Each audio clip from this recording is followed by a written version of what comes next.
I replied flippantly, yes, I will travel in cattle class out of solidarity with all our holy cows. I mean, it was a joke in the same spirit as the question, or so I thought. No, but then it taught me a very valuable lesson that I've held very precious ever since. And for a politician, there could be no better motto that it doesn't matter what your intentions are, what you're trying to say. All that matters is what people believe or can be told to believe that you have said. You created quite a bit of a controversy when you made that comment about cattle class, traveling in cattle class. Do you think that Indians lack a sense of humor, or is it that Indians are very thin-skinned and they do not have the ability to laugh at themselves? All of the above may be true. I've written a couple of rueful articles about that episode and about the general issue of humor in politics. But in fact, in that particular case, I was totally not guilty. The question I was asked was, now with the austerity drive, Mr. Minister, will you travel cattle class? It was a question asked on Twitter by a chap who's now a very senior member of the BJP. So, I mean, he was a journalist in those days, and he wrote a question using a phrase. Now, I had just come from America earlier that year, where it's an extremely common expression. It's been in circulation for 30 years. It does not disparage any of the travelers. It disparages the airlines and the airline industry for treating human beings like cattle.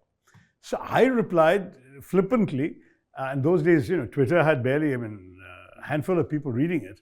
I replied flippantly, yes, I will travel in cattle class out of solidarity with all our holy cows. I mean, it was a joke in the same spirit as the question, or so I thought. Little did I anticipate, because I went off to Africa the same day on an official visit. And so I was literally traveling almost 24 hours. We had to go via Brussels, change planes again in Accra. I ended up in Liberia, when at a reception thrown in my honor, the people buzzing about this news from India that even my own party was calling for my resignation because of and I thought the holy cows must have offended somebody, but no one was reacting to that. It was the cattle class.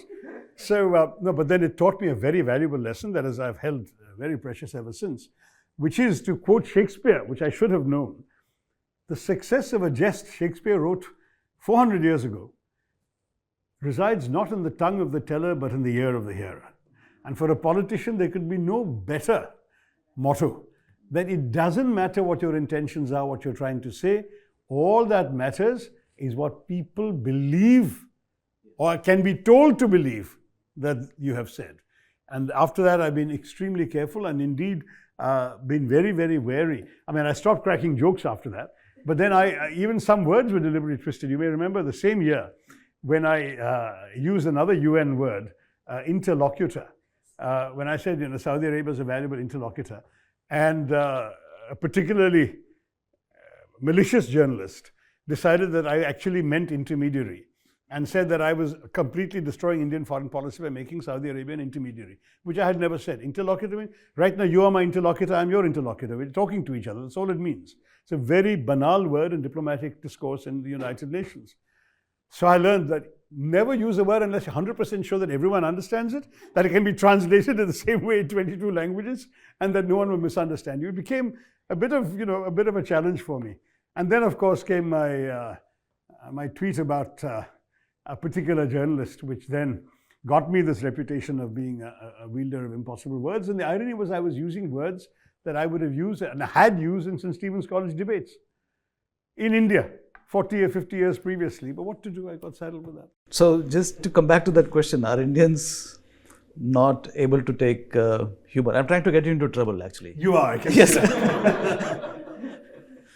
No, Indians have a great sense of humor, especially Punjabis, who have good jokes about themselves. No, the truth is that politics is a place where humor has found it difficult to fly. I've found that there are some jokes that people do get and enjoy in Parliament. And every year, some intrepid bureaucrat does a collection of wit and humor in Parliament, not all of which is very funny. But that's about as far as you can go in Parliament without causing offense. But I think part of the problem is Indians in politics have become very thin-skinned over the years. And so the desire not to cause offense outstrips the desire to make people laugh. And so you end up with this kind of relatively humorless politics. By comparison with what you see in other Western democracies and so on, We are not a Western democracy, we are an Indian democracy, but nonetheless, in democracies, a certain amount of humor is not a bad thing. And you'll see examples of this floating around YouTube periodically from other countries. Very little that you can put out from our parliament about showing humor at its best, that neither particularly causes offense, but at the same time is funny and does make a point. That combination is not always easy to pull off, particularly in a multilingual country.